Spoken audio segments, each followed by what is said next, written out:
So good morning or good night, depending on where you are in the world. And welcome to another interview of the Shield Duran Couch. I'm your host, Hector. And today I'm joined by two members for the death metal band Incantation that has been around since the 90s. So if you know death metal, you've heard of that name because it's been around for a while. And I'm here with John and I think we Chuck lost Chuck. Sherwood. Okay, Chuck. Yes. Sorry, I couldn't see him. You weren't sure We're if he was here with still John. here. Yeah, I'm still with John and Chuck, who are obviously two members of the band. And we're here all to talk death metal and about their upcoming new album that's coming out, I think, at the end of August 25th. And it's Yes. called Unholy Deification. And that's a really death metal album name. So first of all, guys, how are you today? Doing good. Likewise, doing Happy good, to man. be here. Good. Thank you for having us. No, thank you for being here. So, there's a lot of people in Puerto Rico who love death metal. So I'm sure that a lot of people will be so excited that I have you on the channel because here we even have some death metal Puerto Rican bands. I'm wearing a shirt of one right now. Oh, awesome. Nice. Yeah, they're called Severe Mutilation. I don't know if they're still around, but they're pretty much death metal the way. So you guys have been around now 30 plus years. How have you seen the evolution of death metal as a genre from the beginning of the 90s until now? Well, I mean, it's had its ups and downs for sure throughout all that time. It's hard to describe because it's just a different, it's a different era. It's always, for me, always the old school is going to be kind of special because that's where, there was lots of things that were still like there was a lot of originality, we'll say, in the scene. The bands were able to, there was things to conquer, I guess, and things to kind of come together. And it was just a great thing to be a part of something in its infancy and stuff. It just, unfortunately, because like it kind of had an explosion in the early 90s, it ended up like killing itself because the style that's not really meant to be commercial just like got pushed into the commercial spotlight and kind of watered it down with a lot of the major labels trying to sign bands and stuff. Only a few of them, I think, really put out great albums on their major label debuts, like Morbid Angels. Covenant was a great one that got put out and stuff like that. But for me, most of the other ones were not quite as good as the stuff they were doing when they were underground. But throughout history, I mean, of course, it's great to see that there's a resurgence in death metal. It's been boiling up for quite some time. I think there was a reaction to a lot of the more commercial bands and kind of like that new metal stuff where things were getting really like really formulated and really like a lot of studio trickery and just things were just getting really stale. And I think people started to really want to hear underground death metal and bands that were not playing to click tracks, of bands that were like jamming and actually creating something interesting and not just making this crowd pleasing kind of stuff. And these days death metal seems to be bigger than it ever has been, which is really awesome. And the fact is that people really enjoy our style of doing death metal, which is more raw. And of course it's great to see a lot of bands being inspired by us, which is also a great honor. So we're just happy that the scene is still going well, and the fact that we're still able to do it 30 years later and without us watering down our sound at all is fucking awesome. Yeah, no, I totally agree. The sound of your band is not watered down at all. Especially, this album. So there's a concept to this album, like a ritual. So you told me that Chuck came up with the concept of the record, right? Yes. So Chuck, tell me, discuss to me the concept that you came with this record. So it's essentially every song is a chapter that is the path of a individual becoming a god, like an apotheosis. So the titles are one aspect, the Roman numerals are another, to where you can listen to the flow of the album musically as we originally intended to present it, as how you're going to hear it. But another way, if you were going to dig deeper, would be to realign in that chapter format of 1 through 10, and then hear the album in a completely different way. Every single song deals with everything from ritual magic or appeasing elemental forces, sigil magic, altars, circles, chalices, every single aspect that would be within, ritual magic. And it's like, in particular, like the single that came out was Concordat, which is the first chapter of it.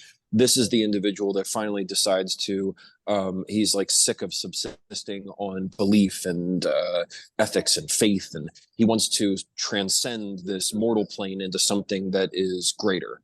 And by bleeding and the spectral entity in which he's conversing to sign this pact, this concordat, between the two of them bleeding together, it creates a double helix, which is the building blocks of life. So that is where it all begins.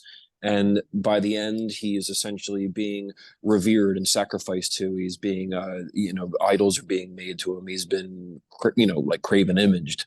And he becomes ultimate evil, because he is the anti-ethical form of all the other religions that encompass him.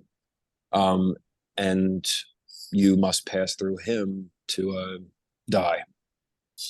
So that's what you see on the cover of the album, is all the souls passing through that deity to ascend. Yeah, now that you mentioned the album cover, I'm gonna show it. So yeah, we can discuss the album cover. So yeah, it's a pretty cool album cover, which you just said what it means. So those are the souls ascending. Yeah, so they everything that exists or has yet to exist or has died forever, because time is not linear.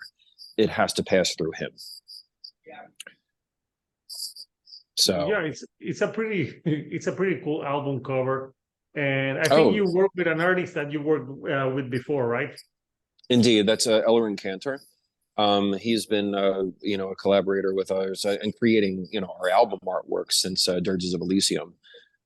Exceptional, just a fantastic person. That's he's patient, he's understanding, and he's willing to work to the benefit of our input and the like. But we value his input far above and beyond our own at times, because he's the artist. He can conceptualize the things that we don't necessarily grasp. I mean, that's why he is a master of his craft. We're very, very happy with how things turned out. Everything from the elements to it, to the color scheme, even the flow of the piece and everything. He truly does know what he's doing. Honor to work with him. Yeah, no, it's pretty cool, and how he blended like the bluish colors with there's some yellow, some green, and white and black. So yeah, it looks really cool. It's very death metal album cover for sure. I couldn't tell what it was really, because from afar I thought it looked like I didn't know if it was like a dragon, but I'm like, no, it looks like some type of creature, but I didn't know what it was. But that's the whole point too, is that abstractness is the very things that make it what it is. Like our second single Homunculus talks about, a homunculus is an actual vessel in which this deity needs to fulfill. To encompass. And when we talk about all the different elements that make this being what it is, it's it's claws and tails and horns and wings and all the things that are of like different types of deities and demons, and it's everything all in one. And that's why it has that quality. And one thing I wanted to bring up too is the color scheme for the album. The credit goes to Kyle Severin for that. He was the one that really wanted to push the blues and kind of greenish tones or whatever, which I think was a great idea. But I just wanted to give him credit for that, because it was a great choice by him to come up to have it be those colors. Indeed, Yeah, that because it truly they was. make them stand out with Mhm. the other color schemes in the in the record. So yeah, I the album is I like that it's got a pretty interesting concept. And when you had to pick the album title, how do you guys go through picking an album title? Like, do you have like a band meeting? Because it has to be a title that's catchy. What I like about this one is because it's catchy and it's not that long, and it sounds very death metal to it. It's essentially just creating like about like a 5, 6 option situation. If none of those fit, make more options. Yeah, Ultimately, we will come to the a conclusion together as a band to decide. But there's always options. yeah. I mean, Chuck comes up with the concept, so he'll come up with, yeah, like he said, a list of stuff, and then it'll we'll basically debate back and forth what sounds good, what also describes what the album's all about, and you just gotta try to kind of negotiate until you could find like that area where we feel that the name is strong enough, but also accurate enough. And it's not always so easy to do that because sometimes something you can come up with an accurate title, but it doesn't sound good. We got those debates we have to do, but we're really good at just trying. We just like we do with music stuff. We just bring it to everybody, and everyone kind of gives their opinion on stuff, and somehow it works out and it comes out great. Yeah, awesome. And how, John, we've been singing a lot for years. Have you tried to have you kept the same try to do the same singing, or have you tried to like change things through the years for your voice? Well, yeah, I mean, I try to be better. I try the thing I try to do over time is each time I just try to be as full as possible with the tones. Like, not, I want them to be thick, and I want them to have express more and more personality in the vocals each time. It's just a personal goal of mine I try to do. And I think that I think it's been a great progression because doing these kind of vocals, it's easy to just make these low tones, just kind of stuff like that. But I want to be more passionate, more feeling, more urgency in the vocals and stuff. That's what I really push myself to do. And I'm at the point where I feel comfortable with the range of my voice, and I know what I could do, and I even willing to experiment on things because I do have that confidence now. That it took a long time to get to that point, but it's great to be here, and I feel good about the performance of the vocals on the album. I think they're low, they're heavy, but they're also expressive. And for me, that was a very awesome goal to accomplish because I'm not one to be so easygoing on my vocals. For years, I was not really happy with them, and I had to get kind of coached through a lot of the albums to do vocals, and I just never knew when they were good. And it's nice to finally be at that point where I do them and I can listen back to it and be like, yeah, that's how I wanted it to sound. It's a nice feeling to finally be at that point in my career where I'm confident and comfortable and feel like I'm because the vocals are kind of like the icing on the cake for the song, and it's like the last thing I want to do is like ruin the songs with sucky vocals. I mean, I don't want to bring up names, but there's people out there that just like once they put their vocals on the song, no matter how good the song is, it just sucks because their vocals suck. And I want to be an accent to make the songs better than to be a burden on the songs, bring them down. Yeah, no, I know what you mean. I do a series on this channel that it's with two other YouTubers called "Is It That Bad?" and we talk about albums that have been like controversial. And we did one for 6 Feet Under, And I'm telling you, Oh, Christ. the vocals gave me a fucking headache. Is- Like that new one, especially, I don't know even what that it's last, called. yeah, the last one that he put out, that was the one. I That's a didn't hear it joke. when it came out, but we listened to it, and it gave me a headache. And it's death metal, but I listened to your album, and you didn't give me a headache. You know, it's so it can be. Thank you. That's the first start. Is we don't want to give you a headache necessarily, you know, but Yeah. Not but make it you is, physically sick. yeah, yeah. I mean, yeah. A real quick comment on the 6 Feet Under album. I mean, I, you know, it's great. I'm happy that they have, what's his name, Jack Owen playing with them. I mean, it's a great asset to the band. But no matter how hard Jack tries to write good stuff, I mean, you got to have a vocalist that's trying. Like, give it a try at least.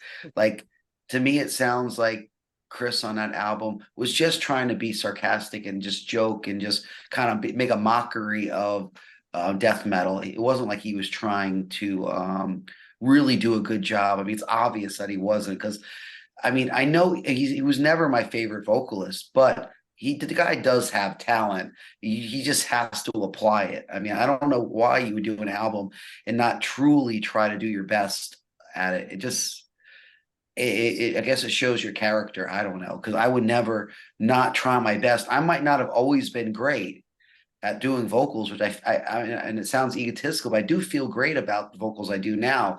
But there was a time when I was really uncomfortable with, but I always try my best. Everything that people got on every album that I did vocals on was the best I could do at the time. It was never, even if it doesn't stand up to something else, it was never for the lack of trying to do the best. I get annoyed when people fleece people by not trying to do their best on an album. I think that's a disgrace. No, yeah, and I know what you mean. Like, yeah, there was a song on that album that it was called actually Migraine. Oh, And he was gosh. like, and I'm like, well, you succeeded, man. You gave me a migraine. So I Accurate. wow. yeah, but no, yeah, when I listen to you guys and your album, you can tell when someone gives a shit. That, Yeah. because to people that never listen to death metal, or I have lots of friends, they just think every song sounds like noise.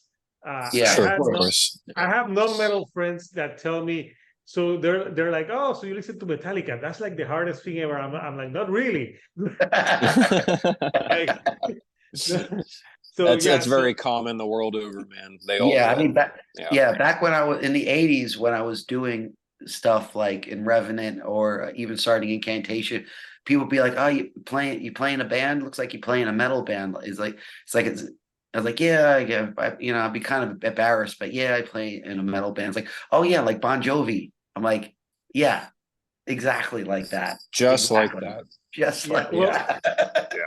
me being from Puerto Rico, like I get like if I'm like, oh, I like rock, they're like, oh, so you like there's this Mexican like rock pop band called Mana, and they're like, oh, rock like Mana. I'm like, yes.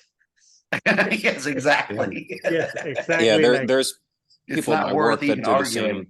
same. If somebody looks at me and thinks Bon Bon Jovi, Jovi.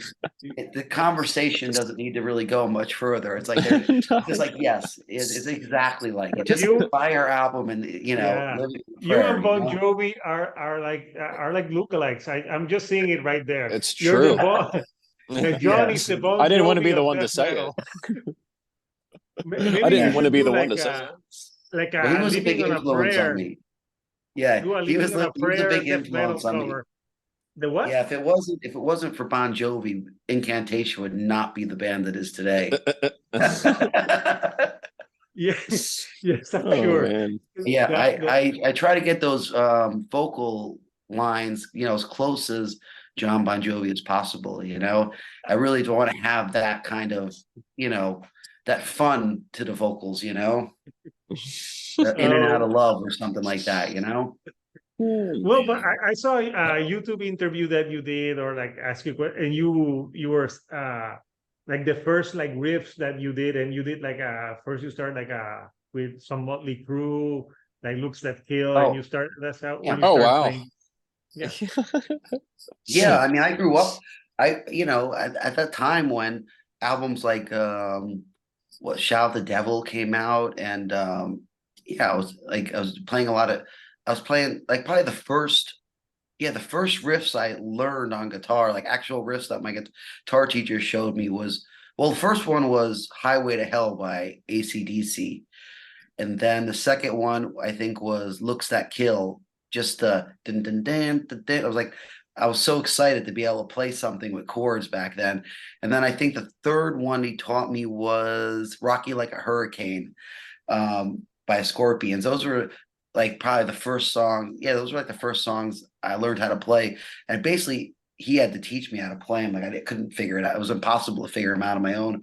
But yeah, I mean, early on, I played a lot of the standards you'd say, like Judas Priest, Breaking the Law, Living After Midnight, Paranoid, Iron Man, Running Free, fuck,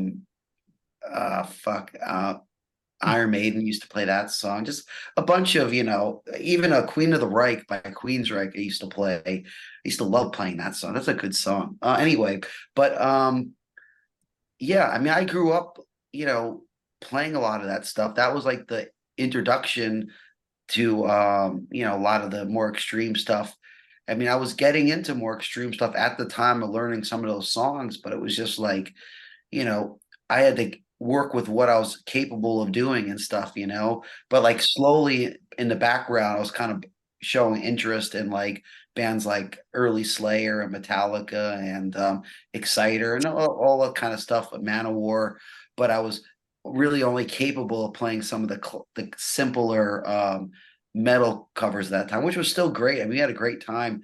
I mean, I must have played Paranoid like 500 times in my basement with Ralph Pimentel on drums, which Ralph later played in Old Lady Drivers on drums, but he was like one of my friends that we would just get in the basement and just jam songs out and stuff. But yeah, but I have to say, I don't think I ever played a Bon Jovi song. I don't think it ever happened, even by accident, which is a shame. We might have to work on that for the next album. Oh yeah, no, it's definite now. We got to do a cover. Yeah, like and invite Chris Barnes so he can shout Migraine or something. Yeah, well, you know what? Yeah, I want to have Chris Barnes as a guest vocalist on Living on a Prayer because he's all into the cover stuff. So I think if we do a cover of Living on a Prayer, I definitely want. Let's have it a duet between myself and Chris Barnes. I'd be down with that. Wow. Well, you heard it here first on the Shield account. I'm all about it. See, this is what these interviews are all about, having fun, like Yes, of course. yeah, but yeah, the album, so the themes, so Chuck, you wrote the themes, but did you wrote also all the lyrics, or do you as a band write lyrics together sometimes? No, I did the lyrics as well. Damn, dude, I'm sorry about that. No, that's okay. There I am. Okay, so um, yeah, no, I did do the lyrics as well.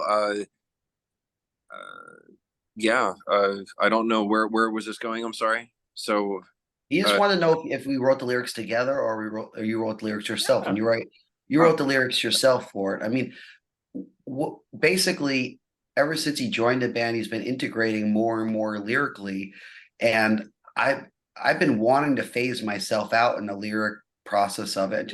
It just for me, it's a burden and not something I'm really passionate about. I'm more of a music songwriter. So when he wanted to write more lyrics, and the fact that his lyrics were fucking great, it was like, well, there's a choice between having my half-ass lyrics or have his really good lyrics, and he likes doing it. It's like, yeah, no brainer, and it fits. It's like, it'd be stupid to, for anybody else in the band to say write lyrics just because, just for no good reason. When Chuck is like, writes so many lyrics, he basically has to like give them to other bands to use because he can't even, he writes too many lyrics, it's like crazy. Yeah. Like he could pretty much, he could sell his lyrics online probably to other bands. He Not writes only lyrics, this is basically a death metal concept album. Like the way Yeah, Yes. it's a yeah. It's concept album, and like a book almost, really. Yeah, it's Getty Pert, his book. yeah. I thought you said that So, before. but I get what you're saying, John. Like you're like, I'm the front man. I don't want to also write the lyrics, and it takes like a burden out of you. You just focus on the performance. And yeah, no, I with the promo, I got like the sheet where they give you the lyrics, and I was reading over them. And yeah, it's pretty intense stuff. So I know that death metal is supposed to be intense, and like there was a time that every band had to topple like which one was more brutal than anyone, like Yeah. Cannibal Corpse. Like how can you top the brutalness? But I think this album is brutal, but also it's interesting the way the story of a character. In that way. It's kind of like it's not a prog album, but it's like a prog element to it, of like a story I mean, that there's, throughout the course of the songs too, if you see parentheses, that's actual dialogue that is said between entities and that person becoming the god. So that's something also to take note of. Like if you see any song in the course of it and you read something that's in between like quotations, it's dialogue. So it's that person talking to that demon or that elemental form or whatever that's speaking back to him. That goes prior to the album too. Yeah, it's very important for us to make the whole experience, put a lot of care into the whole experience, because to us it's just not an album, it's a piece of history, it's a piece of our history, it's something that we put a lot of work into. And even if say the full album kind of thing is a dying breed, some might say, I still think it's important to have integrity in your work and to do it. If we're going to do it, let's try to do it the best way we can, the right way to do it, and make that extra effort. And with Chuck's lyrics and the way it's presented and everything is I think showing that we're putting actually care into this album and concept and everything. It's not just, okay, let's get an album out and throw it all together. No, it's concepts well thought out, the songs are well thought out, the structure of everything is well thought out. I mean, even this fact that we didn't just go with the simple thing of doing it in the order of the concept as the order of the album is also shows that we're concerned about all aspects of it. We're concerned about the listener experience as far as casual listener experience, we'll say, and the more deeper person that wants to really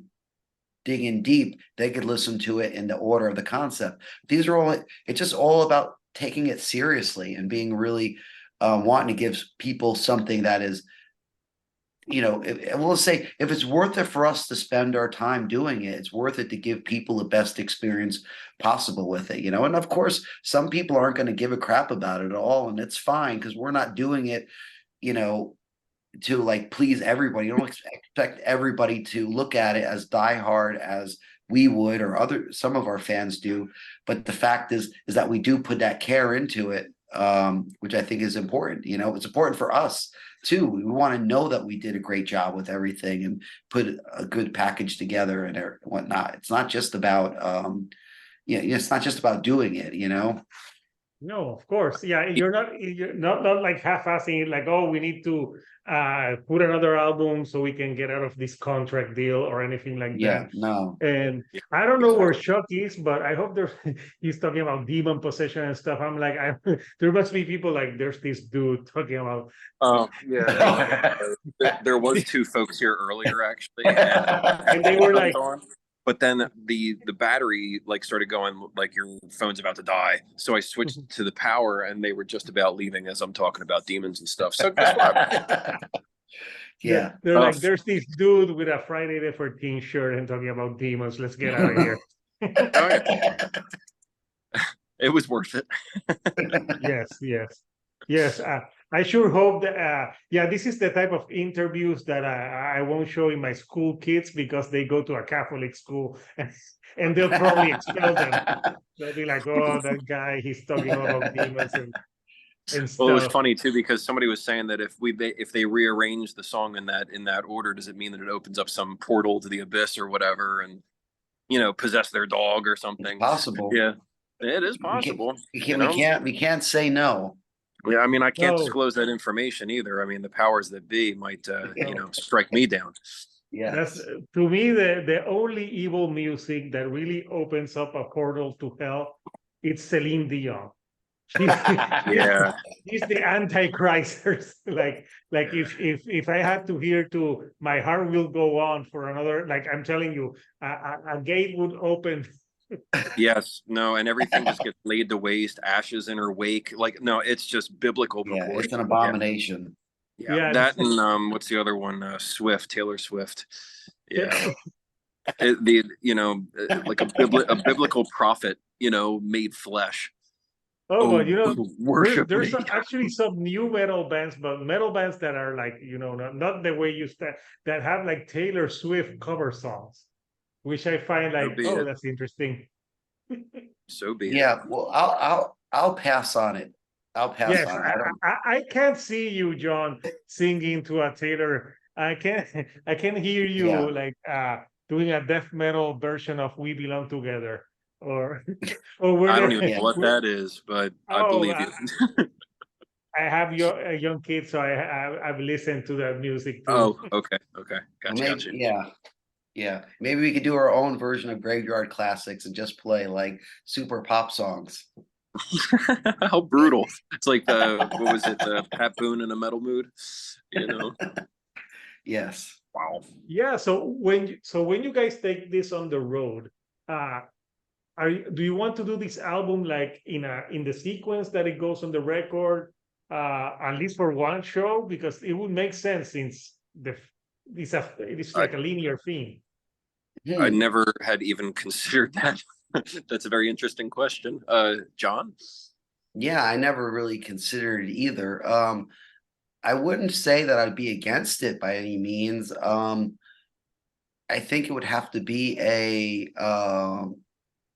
proper situation. I mean, yeah, because I wouldn't want to do a show where it's just the album songs and that's it. I'd always want to incorporate some other stuff with it. But I mean, if it was, say, I don't know, a special event like a fest or something, or some kind of like mini show tour of just the album, like if people really want to hear it, I mean, I'm all about playing it. I mean, I'm not against it, but I just don't it wasn't even on our radar to do. No, I mean, it's awfully ambitious to think that when you put out a new album that somebody's going to want to hear the whole thing. Yeah. Plus now, if anyone sees this, people that see this interview, maybe you'll be in the show and someone will shout, "Play Bon Jovi!" Yeah. Yes. Wonderful. Probably. Yes. We just made a new trend. Yes. So yeah, I just found maybe like for a one-off, like for a special occasion, like, because obviously people will want to hear some of the old material, because when you go out, like the album is new, they haven't heard it, the new album, completely. So yeah, you want them to ease them into it. So yeah. Yeah, I mean, we want to place enough stuff where people that really like the new album get a good taste of it live, but also, yeah, there's going to be people that didn't pick it up yet or whatnot, and we want them to still be able to enjoy the show, by hearing some of the old songs. Plus, it's like, I know when I see bands, I like to hear, new stuff and old stuff. I mean, I think there are bands where I would like to see a full album in its entirety, but if it was sold to me that way, then I'd be psyched about it. But if I just went to a show expecting to see a mixture of the band's history with the new album, I'd be a little bit let down, maybe, because it just depends. But we're open to whatever. I mean, if it makes sense. I mean, we love all the songs. We had a great time playing them, so recording them and stuff. So if that situation ever came up, hey, fuck yeah, we'll do it. Sure. And there's a lot of bands doing now like shows for anniversary of like classic albums. Yeah. Yeah, I just hope that Metallica doesn't do a 20th anniversary of Saint Anger. I Yes, don't think that. please. Coming. Yeah, I don't think they're gonna do like a 20th anniversary. Let's just play Saint Anger from That's right. beginning Yeah. to end. Get it. Yeah. Yes, and they That would be they could sell out arenas playing Saint Anger. That would be sad. But anyway, yeah, I can't remember what I was thinking. I lost my train of thought with Metallica. That's Yeah, tough. I confuse you. I mean, I'm I like, forgot I the always Iron hear that ding ding bass. I mean, that snare sound when I think of that album. yeah, that was an album that I covered on the Is It That Bad as well. Yeah, Yeah, I call it the sports soda can sound. Things and yes, count. Yeah, that's what it sounds like.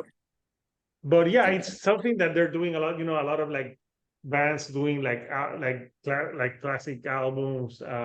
Like I think Iron Maiden has done it, and some yeah, other bands like classic albums. But yeah, I get what you're saying that people want to hear newer stuff and old stuff and a combination of anything like yeah. that. So, And I mean, we did recently for Metal and Beer Fest. We played the Diabolical Conquest album in its entirety. And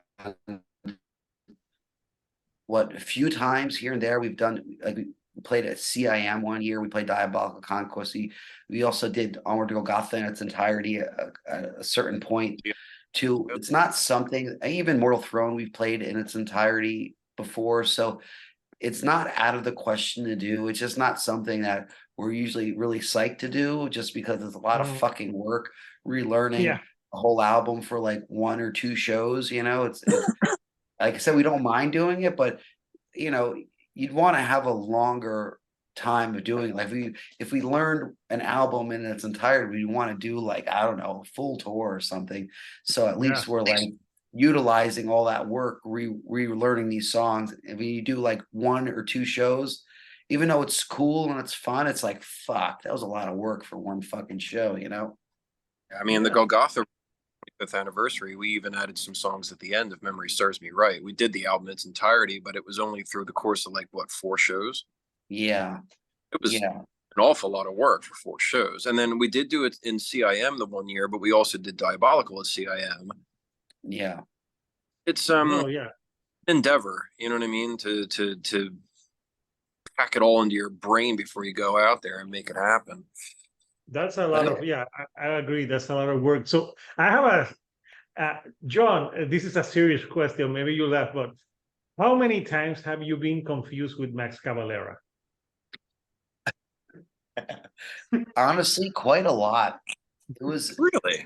it's sometimes embarrassing because even at the beer metal fest, like I was at the bar ordering a beer, and then someone's like, talking to me like I'm Max, and I'm just like, I know what he's thinking, right? I'm just like, sorry, but yeah, I'm not Max. It's like, oh, okay, oh, it's like you look just like him, and I get that a lot, a lot.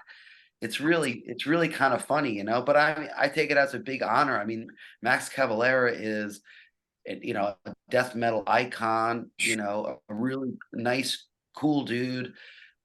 Just, a great scene supporter and icon of the death metal world. So of course, I take it as an honor, and people, yeah, kind of call me like the third Max brother or something, I mean, Cavalera brother sometimes, which is kind of funny, even like the photos we posted together when I was, taking photos with Max, people commented on the fact that we look a lot alike. And it's funny because I don't really see it, but it's still cool that I do get, I mean, it could be worse. I could be No, getting but confused with Bon Jovi. That's no, true. no, but I think the Bon difference is Jovi. the hairstyle. But yeah, there's or maybe you should say maybe Max looks like me. Yeah, yeah, exactly. Take Yeah. that. I But don't it think would be I'll tell funny. Max, stop stealing my thunder. But it would be funny if when you're on It's always those about you, isn't it? Like, did it ever happen that you were on a festival and maybe you know that sometimes on those festivals there's people that interview that don't really know metal and then they start interviewing, confusing you? Did that ever happen? Like, Um, I don't know. I mean, no one's ever interviewed me for Sepultura or Cavalera or Soulfly. So no, I haven't had that happen. I've had I've had people that didn't really know about you know, underground death metal and stuff and just get our name confused. Like I've gotten interviews where they were calling us Immolation or something like that. And I'd be oh, that's like, another band. yeah, and that's like, I appreciate that. I mean, they're a great band and they're my friends, but yeah, unfortunately, there's not much I could tell you about it that, you probably want to know. I could tell you that they're cool guys, but I could masquerade as them right now, I could but pretend to be them, yeah, but so a couple times things like that have happened, but whatever, it's all good. I mean, doing this kind of thing, you meet all kinds, and you're going to get the diehard people that really know what's up, and the casual people that are just trying to figure it out. So it's all part of it. And I'm not like, oh, I'm insulted he didn't know who I was. No, I don't give a fuck. It's like I'm always more surprised when people know who I am than when people yeah, they that's mistaken me for somebody really else. It's like, it's yeah. okay. It happens. Yeah. I So I mean, I know. guy that was in Milwaukee in '98, and it was Mayhem's first time in the States. And some guy, he kept coming up to me thinking that I was Maniac, the singer back then. And he must have said it like 3 times. The first time I didn't know what he was talking about until a buddy of mine said, he thinks you're Maniac. And I was like, it must have been the sign of the times. I mean, this is also 25 years ago, I guess. didn't they wear like corpse paint and stuff? No, because the thing is that it wasn't necessarily on the stage angle of it, because they would do like their Photoshop. I'm sorry, photo sessions and signing sessions and everything were all without any of that. And Maniac would be walking around, and they just made the association. Maybe it was just the height and the hair, I guess, at the time, but it was enough. I didn't get asked for an interview though. Damn. Oh, You should have did an interview for Mayhem. That would have been great. Yeah. I get yelled at all for that one. no, yeah, I've never been confused for anyone. So yeah, so yeah, but yeah, so yeah, you guys are gonna tour soon. The album's coming out. I'll post the link for people that want to get the vinyl, want to get it CD. Are you doing cassettes too? Because that's like the cassettes are making a huge comeback. Yeah, we have format, really. Yeah, I really don't know why, because I haven't listened to a cassette in years. Like, where do we play cassettes nowadays? I don't even think anymore. Yeah. I might have I do have in storage my old cassette player, but I mean, I haven't used it for years. It probably would eat up tapes at this point if I tried using it. It's weird, but it's just become like a collector's thing, because it's kind of like if 8-track tapes came back or something. It's like, where do you even play it? It's just kind of a cool thing to say you have in your collection, I guess. Yeah. I mean, I have one set to MP3 converters or whatever, and that worked good for like old practices or like different things like that are just like personalized stuff. But like to actually go and rip down a new cassette that I could actually get in another format, I mean, well, that's just me personally speaking. Like I remember being always like trying to hear as much as I could for a cassette, but we didn't have any other option. By the time another option surfaced, I felt as though that the media itself was not the best. So I would prefer, that's just me though. Yeah, cassettes were convenient back in the day, but not a great physical media. It was one of the worst ones, because it did get a lot of wear on those cassettes, and it didn't hold up in time. Sure, snap on you or travel on you, and have to take a pencil and wind them back up. And kids today have it so fucking great. it's so easy, like finding music nowadays, that in the past you had to, like, sometimes you see an album cover, because that's something good about your band too, that you give a shit about album covers. Because there's a lot of bands nowadays that they don't give a shit about album covers as they used to, because they're like, oh, they don't listen to it though. So it's not like, you can tell you with album covers that you want the like that old school mentality, that there was a lot of people that just saw the album cover without listening to it and bought it alone because of the album cover. So Yeah, Sure. that's the way it used to be. that's the way it used to be. So before I let you guys go, and I know you guys are busy and things like, what is a hobby, like a hobby that you have that is not music, that most people wouldn't know or would be surprised that it's a hobby that you have? And we can Hobby that people be surprised about, huh? Fuck. I don't necessarily have one. I like to watch horror movies and drink bourbon. I don't know if that's surprising though. No. I don't know. Is drinking bourbon a hobby? Oh, it is. For him, well, it's more of a way of life. Yeah. Well, Not maybe drinking. you could I- like maybe you could endorse do a like an incantation bourbon. Actually, Like, no, I cook all the time. There you yeah. go. But the incantation bourbon, you could the slogan could be "Drink your demons away," Or drink the deep into your head. or drink the Ingest or drink the demons into you. Yeah, it. Yeah. that would Let be. Oh, so you do cooking? Yeah, that's good. Yeah, Let the demon that's a pass hobby. through you. let Yeah, the let the demons. demon pass through you. What about you, John? Fuck. I think I'm just too generic of a person, because all the things I like to do are kind of expected. Fuck. I don't know. I don't think eating food isn't really a hobby, but I like to eat food. Well, you could foodie, right? So you can I guess. class Um, nowadays, yeah. right? I mean, I really like to just, spend time, um, at home, just watching movies and spending time with the family, kind of thing like that. I mean, but that's not really like a crazy hobby, but I'm, big into horror movies and just, sci-fi stuff, and just stuff that kind of gets me away from real life. Because I guess if I have any hobby, it's to try to avoid real life as much as possible, because I'm not a big fan of normal life. I am a person, I like to do things my way, and I don't like to socialize with people that aren't, I just feel like most people aren't relatable to me. I might sound retarded, but I just always grew up as kind of a rebel type person that kind of went his own direction on stuff,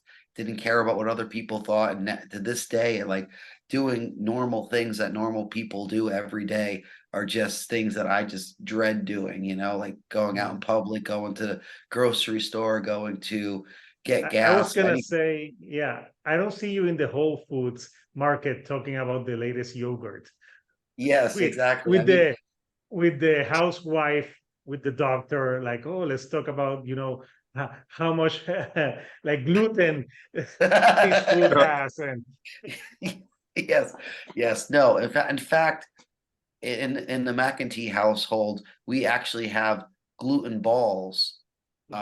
So if we have to, if someone's afraid of gluten and they come to our house, we'll throw the gluten balls at them and see if they have a reaction. yeah, or like everything's organic. Yeah, Yeah. yeah, Here, yeah, yeah. No, Yeah.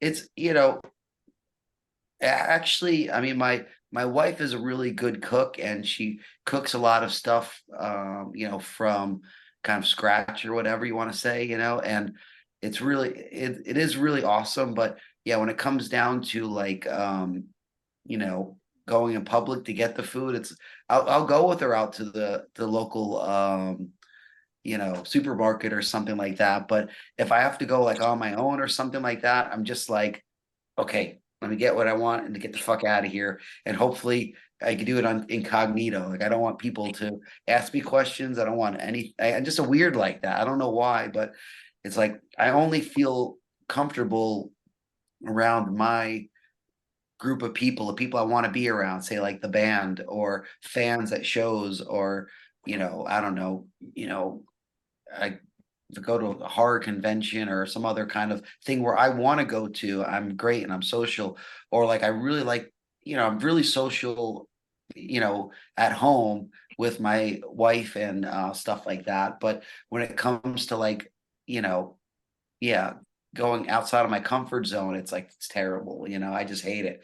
If I have to go to Starbucks for a coffee, I'm just like, okay, let me get my coffee. Go. There's no one bothering. No one saying nothing to me. I don't want to hear nothing. Blah, blah, blah, blah, you know. The blinders, Yes. One And thing people that think I'm I an do asshole though. for, but it's the way I am. It's not on purpose. It's just part of the DNA of me. Go ahead, Chuck.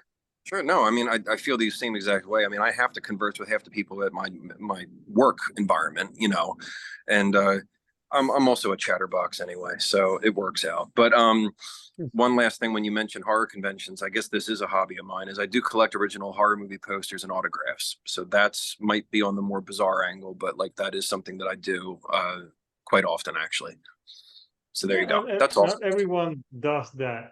But John, maybe one day you'll go to a supermarket and there'll be like another metalhead or like someone with an incantation shirt, Well, and you'll be like, like someone well, I usually can at the talk to. supermarket, if there's a metalhead there, they usually have like a five-finger death punch, and they Oh, think they're metal, and they'll come up and be like, oh yeah, dude, whatever. Like, especially you if I know, like make the mistake of wearing like a Black Sabbath shirt or something, then everyone comes out of woodwork like that's yeah, this it's is like how I no, you feel don't get about it. Five Finger Death Punch. They're so bad that I would rather wear a John Bon Jovi fucking shirt than a Five Finger Death Punch shirt. You Yeah, might, that's I might have to agree with you. I think I would listen to a full Bon Jovi album before listening to one song by Five Finger Death Punch. oh yeah, Only heard they're them once, and I will not do it again. yeah. Yeah, no, you leave that to me. In my series, we listen to the bad albums and rate them. Yeah, I So just leave all that kind of stuff to mystery, man. Like I live in my own little world, just like John said. Like I'm in my own little bubble. I don't know what half the time anything is going on. I love it that way, though. Yeah. By choice. yeah, so for fans, the album's coming out Friday, August the 25th. I'm gonna post the link so people can pre-order that shit because I know pre-ordering is very important, especially for bands to get on those great tours and those like summer festivals. Yeah, I know the Yeah, we summer's appreciate over, it. but all those Yeah. European festivals and stuff. So anything you would like to say to the fans and the people watching the video? Um, yeah, we just want to thank everybody for the support. I mean, I've been doing this for so long, and it's great to see that things are even like the support is stronger now than it's ever been. And especially for Puerto Rico, we look forward to returning. We played in Puerto Rico once, like probably close to 20 years ago when I first started doing vocals, I think. So it would really be great to return to Where play did to you guys play in Puerto Rico? Because I was probably very young. it was I don't remember the venue, but it was in the capital city, San Juan, was it? Mhm. Um, it was, yeah, I can't even remember what the venue was, but we did play there. Thresh Corner Records brought us there. Back, this was probably 2003, I want to say, or something. And I mean, it was a great experience, but it's been a really long time, and it's Probably we got back you there. guys, yeah, because there's some smaller venues because there's one called La Respuesta where they bring a lot of bands. This past weekend, there was a black metal band that played called Cloak, and we Cloak, had yes, Uada play a few months ago. We have those bands in the smaller places to play, but yeah. yeah, we played with a band there. The opening band was, I think they were called Viracious or something like that. Um, but it's so long ago. But I just remember I've known Ray from Thresh Corner Records there for so long. So it was really, really great to be able to play there. It was just we did play there at a time when death metal wasn't at its peak by any means, but it would definitely be great to return there. We really hope we could. I mean, we had a total blast down there. We actually stayed in a hotel room that had a heart-shaped sauna in it. I remember each room. I think that's a motel. Yes, yes. Yeah, that's a motel, and it's probably in a town called Caguas. I don't, yeah, But yeah, it sounds very romantic. The Oh. heart shape hotel, and so yeah, I'm sure people here in Puerto Rico would love for the band to return.